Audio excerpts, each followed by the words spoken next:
Do you see the first slide or do you see my presenter notes? Yeah, Kasakai VIT, of course we are able to see. Of course, Kasakai VIT. So finally, it feels Yes, yes. fantastic to say that out loud to actual VITians again after nearly 8 years. So good afternoon, everyone. My name is Gaurav Ketkar. And Uma ma'am, thank you for that wonderful introduction. I did not expect you to pull out those old photos. So thanks for that. I'm so excited to be here, as I'm sure you can tell, even if that is virtually. This picture that you see here is from the main stage after the conclusion of Verb 13's Gondhal event. And that is almost the entire cultural council and the student council behind me. So yes, I also wanted to pull out an old photo of myself. Today, I'm going to talk to you about product management and why I think some of you should strongly consider it as a career path. So let's dive right in. I believe that problem solving skills of engineers make them ideal product management candidates. And if I'm able to convince at least some of you that product management is a viable career path for you, then I think this talk will have succeeded. If you have any questions, feel free to ask. I'm new to Microsoft Teams, but if there is a chat function or if there is a Q&A function in this application, feel free to use that. Or if Uma ma'am wants to collect the questions and then act as sort of the moderator, we can do that as well. And lastly, a note about Gaurav, the domain. in the Yeah, chat, yeah, in case there's any doubt or they're putting something in the chat box, I'll definitely read it out for you. perfect. Sounds good. And last, a note about my domain. So my experience so far has been in the software industry.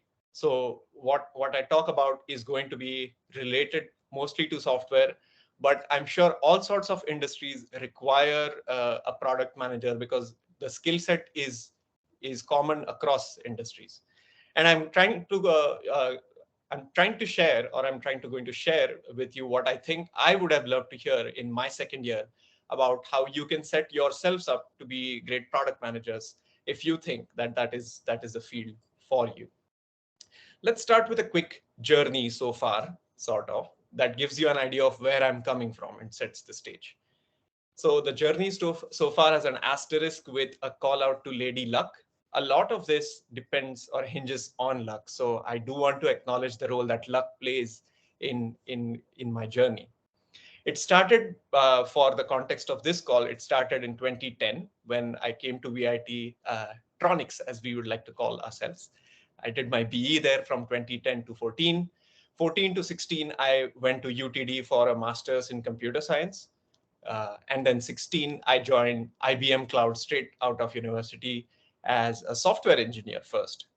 And then I made a lateral transition nearly 2 years later into product management.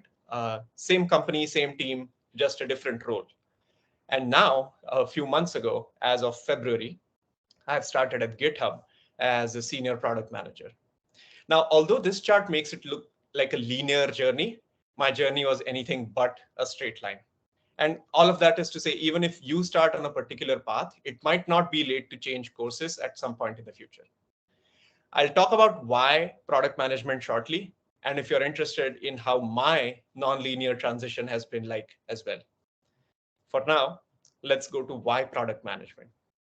Now, the image that you see on the right is that of like the first light painting workshop that we had at VIT as part of Hobby Club 2012. I'll try to set some context into why I think product management was exciting to me. And then let's see if some of you are able to relate to that as well. So my friend and I, we started the VIT Hobby Club when we were in the second year, actually. So I think the first year is when you're supposed to be heads down and just studying. And the second year is when in the big guys in the third and fourth year, they are focused on the council, and the second year folks are in charge of the freshers party and the hobby club and whatnot. At least that is how the things were when I was at VIT. So we started the hobby club. I had lots of fun. I was later the cultural secretary of my batch as well.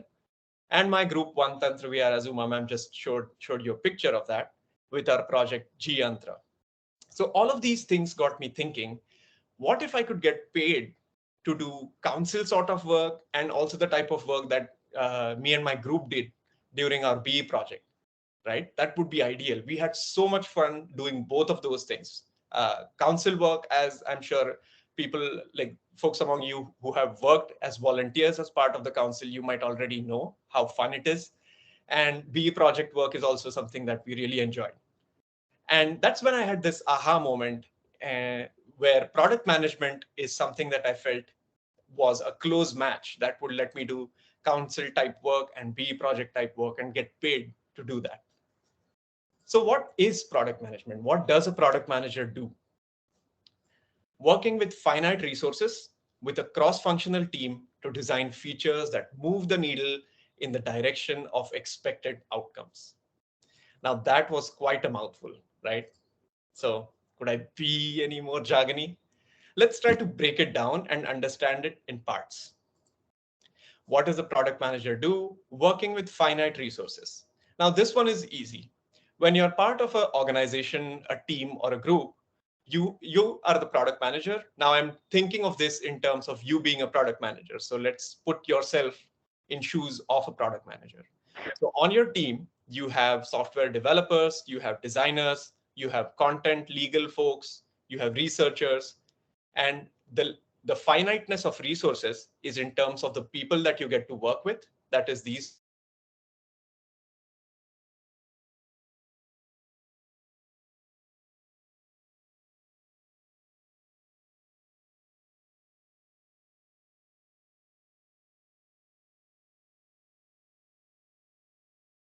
in terms of the people that you get to work with. That is, these are the resources that you get to work with. Is there a connection break?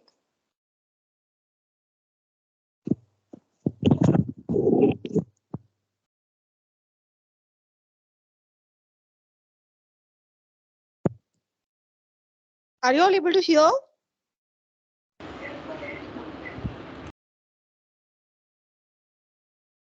Something went wrong. Yeah. Yeah, now it's okay. Okay, where were we? Where did it drop? Finite resources? Okay, right. So I'll just quickly conclude finite resources once again. Finite resources is basically you being part of a team that has developers, designers, content folks, and the finite part of the resources comes in having limited number of these people working with you, as well as the time that you have to deliver on features and products. So that's your finite resources. A cross-functional team is, let me contrast it with how it would be when you work on a project in college. So when you work on a project in college, you are responsible for the end to end, like getting requirements, that is getting the assignment from your professor, working on the assignment and then submitting it, or go to market as you would call it in product management terms. But as part of a larger organization, you are, if you're part of a larger organization, that is, you are usually not responsible for the entire thing. Let's take an example of, say, Zomato, for example. So if your team is responsible for ensuring that the recommendations that the user sees when they open the app for the first time are relevant, you are not concerned about on-time delivery or notifications or preventing abuse or promo codes. Those are all different functions. So that is, in that sense, you're always working with a cross-functional team to design features that move the needle. Again, let's compare and contrast with a college assignment. A college assignment, you're not trying to move the needle, you're trying to complete the assignment. You you won't get, or you may not get as many credits or points if you were to just make some progress and submit it and say, I'm moving the needle in the right direction. But with the industry where you are trying to design features or products, you don't push out the entire feature at once or the whole product after it is completed. You're always moving the needle in the right direction by making some small tweaks or changes to your product. And finally, in the direction of expected outcomes. For any corporation, organization, team, or company, the expected outcomes is something that you either get to know as company priorities, like what are our priorities for this semester or this quarter, And then you align the projects that you work on to those priorities and make sure that the moving the needle part is happening in the direction of expected outcomes. A quick example of that, again, let's stick to Zomato. If you are the team responsible for recommending the right dishes to your customers, then the expected outcome could be for your team is to increase the number of times people click on the food item or the restaurant that you suggested in the given quarter by a certain percentage. So all the projects, features, and the work that you do during that quarter or time period should be towards achieving that expected outcome. Any questions so far?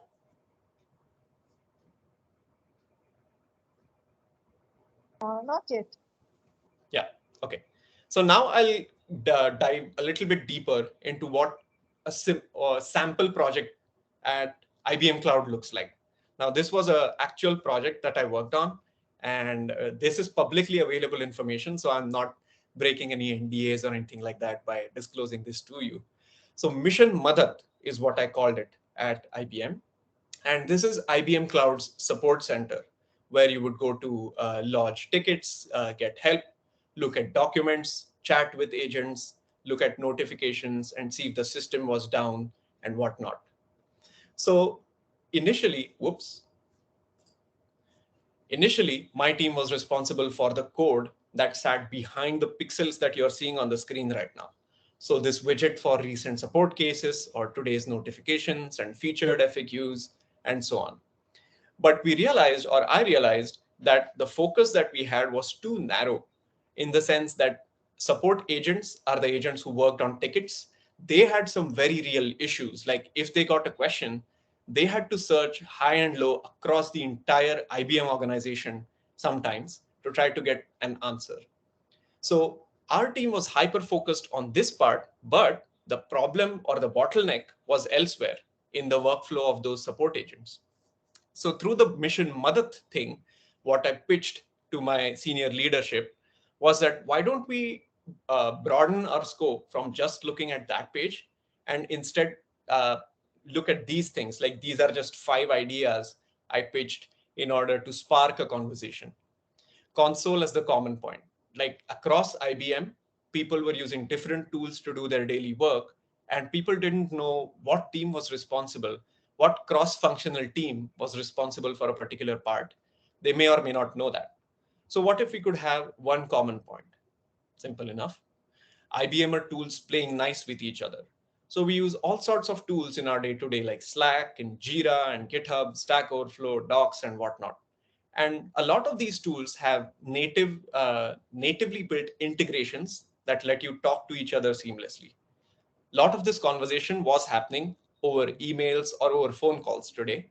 And what if, so this idea was proposing, what if we could build those integrations? Like we as the support team could build those integrations. I won't go into the details of the other two because they are similar in theme. So the theme is take a step back and instead of just focusing on these widgets, think of the outcome. The outcome is that the customer should get their support issue resolved as quickly as possible. Now, with that as the outcome in your mind, what else can you do? And that brings you to this. So this is sort of just a quick introduction to what a product manager at a company like IBM Cloud might do during a course of a quarter or two or more quarters. Any questions so far? No, Gaurav. Yeah, moving on.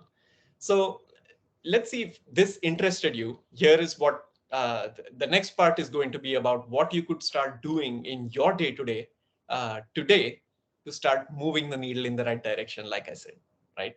So let's dive into that. So these are just 4 things that I thought of when I was trying to prepare these slides for our talk today.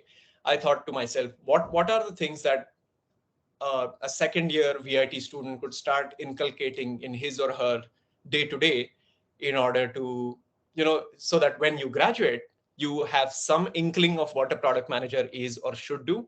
And then you're already thinking on those lines. So first among those is the 5 whys. Ask why, and then ask why 4 more times. And that's when you get to the user's need, like the base needs. A quick disclaimer, this may or may not work with your professors. If you try it, you're trying it at your own risk. So don't come back to me if it doesn't work out.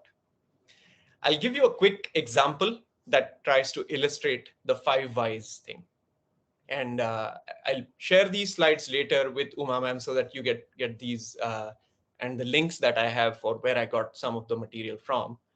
So let's say you went to a grocery store and the delivery of produce or fresh fruits and vegetables is rotten for a particular week or for a month. So the first question you ask, well, why is it rotten? Well, the fruits must have rotten in the transport stage. Okay. If you just stop there and try to improve the transport stage, that is one thing that you could do. But let's see what happens if you continue to ask why and try to get to the root of the issue. So ask why. Why did it rot in the transport stage? Well, it was not stored or preserved properly for transport. Why?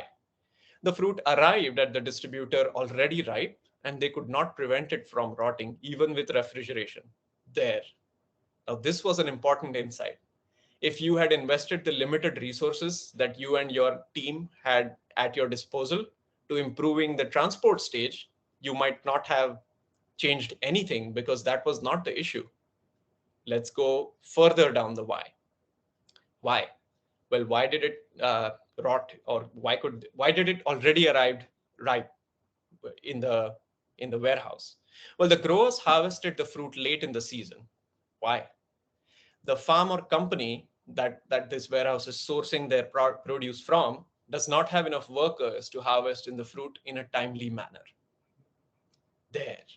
Now, 5 is simply an arbitrary number, but the idea is to keep asking why until you get to what you think is the root of the issue and then try to solve that instead of one of the symptoms that we saw above. Next is the WH questions. Now, this doesn't give you additional insight, or it simply gives you a well-rounded perspective about the problem. The what, the why now, who, who needs to do it, who benefits from it, how will we do it, and when is this needed? Now, you should know the answers to all of these questions before starting to work on something, or for some of them, eventually you should know during the course of working on something. Now, where is this useful or necessary? You may be in your career be called upon by an executive, like a senior executive, your manager's manager or their manager, and so on, to give a quick report of this particular project. Now, at this point, presenting your information in the what, why now, who, how, and when format lets them quickly grasp what you're trying to convey. And it is good, it makes a good impression that you know what you're talking about as well. It is also good for your own understanding, but it is good for the requesters to clarify the request as well. So people might just say, I want this particular bug fixed right now. But when you get to the why now stage of your questions and you find out that they are saying it is right now just because they are seeing it for the first time, that is where you make that sanity check and say, okay, I realize that this issue is important for you, but because of so and so reasons, I am not going to prioritize fixing this bug right now. And this is when I can revisit your request. So the WH question sort of is a framework that helps you do your work for you. Next is, don't repeat yourself. If you find yourself answering the same questions again and again, it is time to answer it either in a blog or a tweet thread or a knowledge base or in the company docs, and start sending the URL instead. Make that your culture. Now at GitHub, I have learned that this is very much the culture. Everything is encouraged to have a URL with it. I also follow someone called Scott Hanselman, who is a Microsoft employee, and he has a blog where he has written about why you should always either put something that you find yourself repeatedly answering in a blog or in an email or somewhere where you can send a URL to it instead of replying to people one-on-one. Finally, opportunity cost. Now, a wish list longer than the resources that you have available to you means that some things will get done at the expense of others. Make it a habit to think of the opportunity cost of your decisions for even the trivial ones. Like some of you might go on to join the student council and you're thinking of all the events that you want to do in your year and you have a limited budget. The wish list for events is potentially limitless, but you have a limited budget.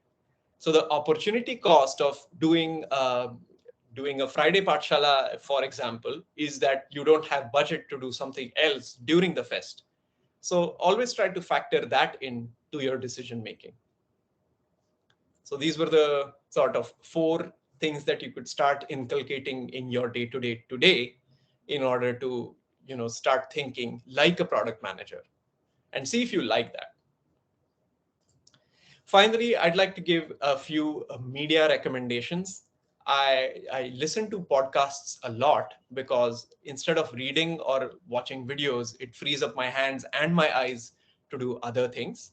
So one podcast that I've been listening to for a few years now and I really like is The Seen and the Unseen by Amit Verma. What the seen and the unseen means is that there are seen things of public policy decisions, and then there are the unseen effects of those decisions. And it is very helpful for me to think about several things like decisions that you make even in your company or your product in terms of the seen and the unseen effects, for example. Next is Rationally Speaking, which is similar type of podcast where the host invites guests to ask them about a recent episode was, is cash really the best way to help someone or to help the poor, for example? And then they discuss various pros and cons of how it was in a country where they didn't use cash or they used coupons and so on. And then they have a very rational conversation about that. That is also very helpful. Mind the Product is a product management specific podcast that I listen to. And here they invite product managers or senior product leaders from various companies to either talk about specifically their product or area or about a product management theme like prioritization or quarterly planning or semester planning and the RISE framework and the various frameworks that exist and so on. Finally, the fourth one is a book or an audiobook, which is a Get to the Point. This is an excellent, excellent suggestion. It is a short read, and I definitely recommend that you get it or get your hands on it if you can some way. It will not only help you if you were to decide to be a product manager in the future, but even for your vivas and interviews and whatnot, it tries to inculcate the habit of getting rid of bad adjectives in your words. Like it helps you hone your point to make sure that you are conveying what you want to convey and not saying frivolous or fluffy words instead. Finally, I use Twitter a lot and I find it useful to follow some people. I have listed just two here, which I think might be good starting points for you to start following them. And this was my final slides. I have spoken about a little about my journey. I have spoken about what I think product management is, why I went into product management in the first place, and we looked at what a project looks like at a company like IBM Cloud a little bit, what a product manager's role is in doing that, and then we finally looked at four things that you could start doing today in order to start thinking like a product manager. Any questions?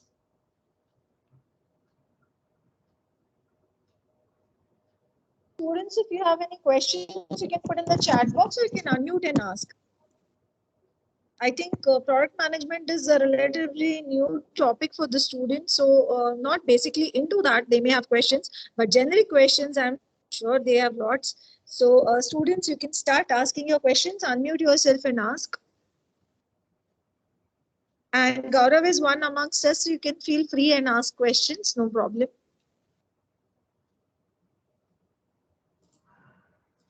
Anyone wants to ask anything?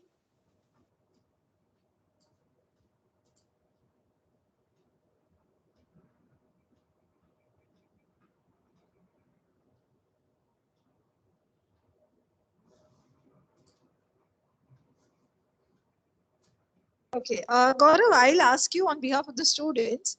Okay. How could you manage all the things together, like your academics, cultural events, and literary events, and you were like part of everything, and you almost excelled in everything. So how was that possible? There are a lot of students here who are part of cultural council, who also want to take part in the TechFest, etc., and the technical projects, etc. But time management is an issue, and these students are just going from the online to offline mode. So some are scared, and I'm sure during that time you came out as a very confident, and there was no scare amongst that batch as such.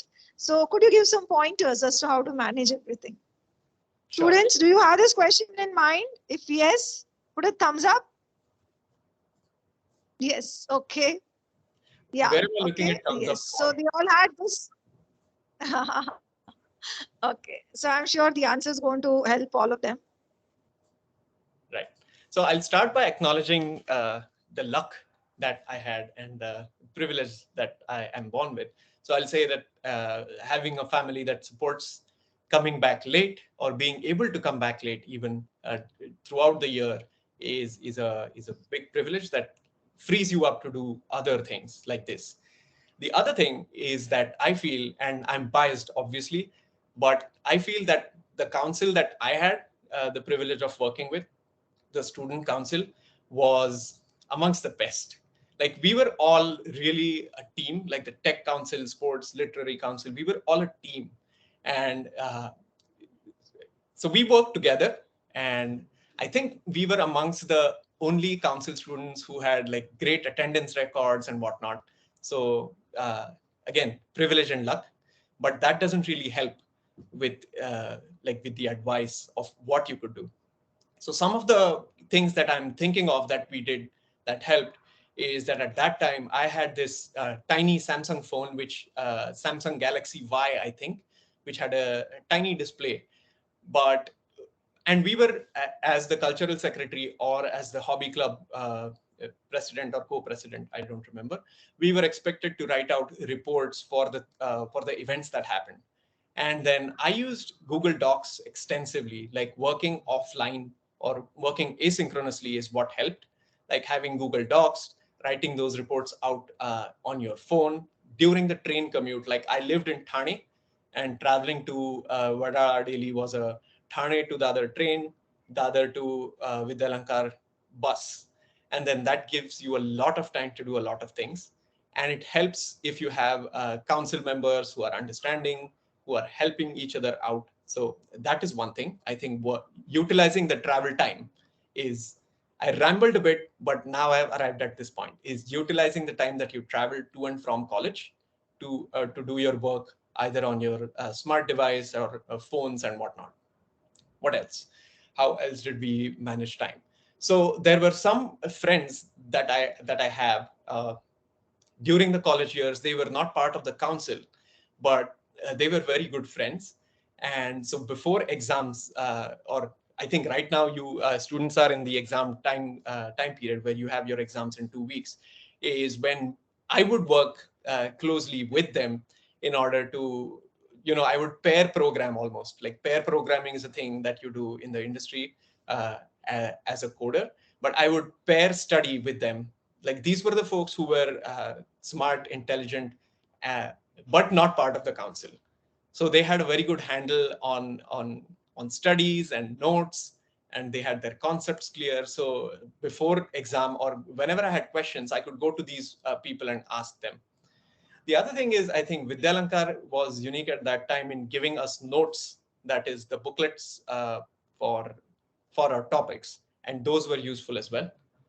What else? I think those are the three things that I can think of right now. Thank you, Gaurav. I'm sure the students are definitely benefited by your advice. One more question. I'm sure any opportunities if students want to go get into GitHub or IBM, any opportunities for internships can they apply uh, directly, indirectly? What is the procedure like? and how to get there? Like any skills, any skill set they need to develop? Sure, sure. Yeah. So that is one more thing that I'm glad you brought that up, ma'am, because I wanted to mention internships as part of this chat. Now, Harsha Ambadekar, who is a friend of mine, he did, or some of the other folks as well, they did internships during their time at VIT, and I didn't. But I know now that it was very beneficial for him, and it would have been beneficial for me as well. So if you do get a chance, definitely go for internships. I know that the exam schedule that Mumbai University has, which is like a month-long exam schedule, makes it difficult to find time to, commit to a company to say 11 weeks or whatever the time period is for an internship. But 2014 was a long time ago, and maybe internship options have changed. That was the generic internship part. Now, specifically for GitHub and IBM, I'll share links to the job boards that IBM and GitHub have with Uma ma'am after this call. And you should definitely check out those and apply if you think you're interested in that particular position. The bar for internships obviously is lower compared to the bar for a position or a job. And what they look for is that if whether or not you have genuine interest. Now, the genuine interest depends on what you're applying for. If you're applying for a UI designer position, then the genuine interest is probably you should have a dribble, or you should be showing your work somewhere. It could be Instagram or Twitter is where you show your work, but show your passion for the thing that you're applying for is what they look for during internships. The bar for a job is definitely higher, but then the presumption is that you have done enough in your 4 years, either through academic, co-academic, or extracurricular activities, to build up that much, you know, uh, that much whatever you need to clear that higher bar for the job interview. Okay, Gaurav, we have a few questions in the chat box. Abba here asks, is a master's degree in product management required to be a product manager? I have, like, based on my own experience, I would say no, but that is anecdotal. I would say the answer is always it depends. It depends on where you are and where you want to go or where you want to be. And getting into product management as an engineer, it might be easier to do the way I did it, but it wasn't intentional on my part. What happened was convenient and it was good, but I would say, let me go back to this part. So where I started at Vidyalankar as a electronics engineer and graduated, then I graduated as a master's in computer science. I started as a developer. 2016 is when I wanted to go into product management as well, but I wouldn't get calls, or I wasn't invited to interviews. I don't know if that was my personal failing or if not having a product management degree was a hindrance. But once I joined IBM and was a software engineer for 2.5 years, the transition was easier. I personally would recommend that over a product management MBA, because if you're going into the IT field as a product manager, it definitely helps me in my day-to-day to be able to talk to engineers about the backend systems or the backend code, to talk to them about the sprint sizing, like how much time is this going to take. They usually cannot bluff me into saying that something is going to take unreasonably long, where I can sometimes tell them that, oh, well, this sounds relatively easy. Why do you think this will take long? And my background as a developer comes in handy at that point. So I would say no, an MBA as a product manager or a master's in product management is not something that is necessary. Having said that, I do know a few of my seniors. Gaurang Manjrekar comes to mind, who I think has a master's in product management. So I would advise you to talk to a few people before deciding. Okay. Interestingly, Gaurang, we had arranged a talk with Gaurang, though the topic was different. But yes, he has also spoken at VIT. So that's good. Okay, we have one more question from Nitin. To get into IBM, you have had some job experience before? No, I did not have a job experience before. I also did not intern uh, during my master's, which is something that some people do. But so here is what happened. I'll talk a bit about like blocks 1, 2, and 3. I went from electronics to computer science, and I would say that personally, I did not enjoy coding. Like there are people who, in their spare times, they write up a calculator app or a to-do app, and they are pretty excited about it. That wasn't the case with me. But my final year project was based on computer vision and microcontrollers and whatnot. And that part, that narrow slice of technology, is what I was interested in. So my master's was focused, or the domain was focused in AI, NLP, and machine learning because of my capstone project. And then because I had electronics as my bachelor's, I had to take some courses in basic database and data structures and whatnot during my master's.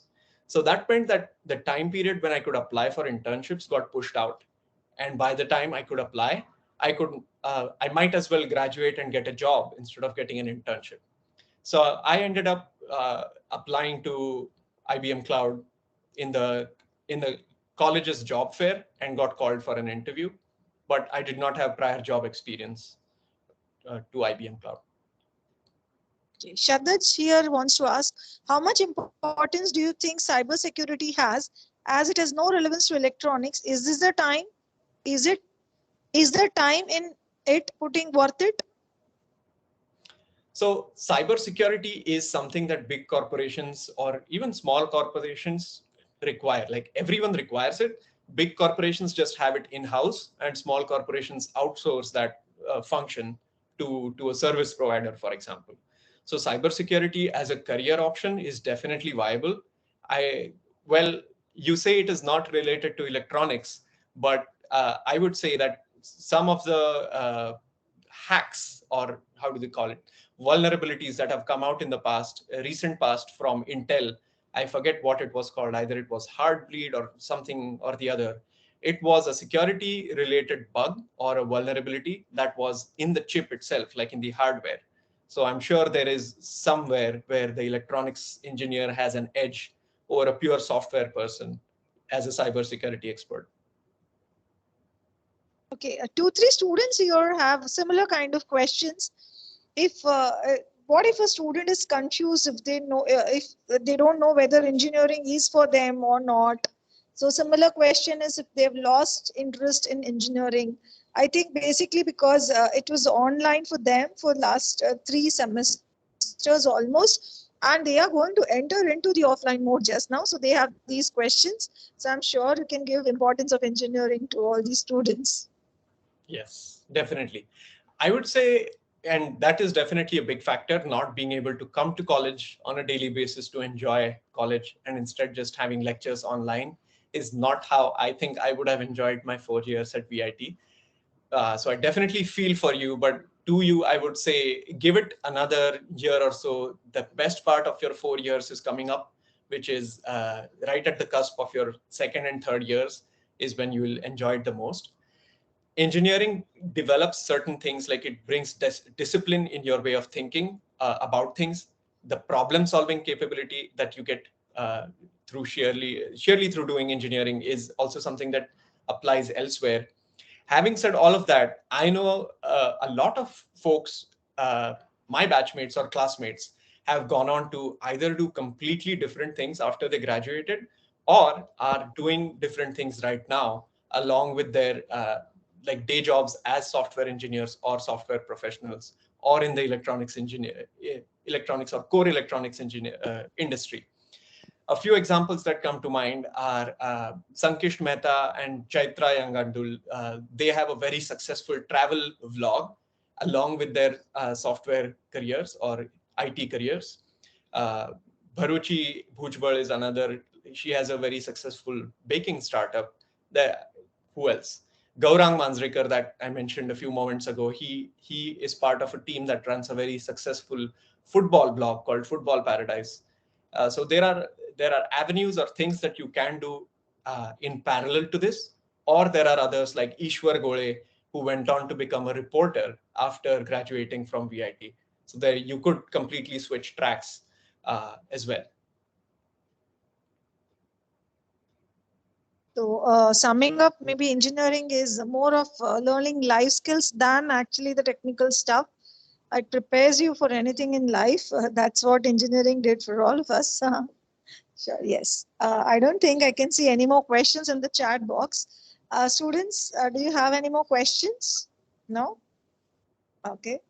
So there's a loud round. There is a lot of applause for you, Gaurav. Thank you so much for being here. It brought back a lot of memories, and it was wonderful listening to you. And I'm sure the students have also had a great time, and they could feel that you're one amongst us. And I'm sure when you come back to India once again, you will visit VIT and you'll also see the students in person. Looking forward to it. Thank you, Gaurav, for your time. Thank you. Yes. Thank you. Take care. Okay, bye. Yes.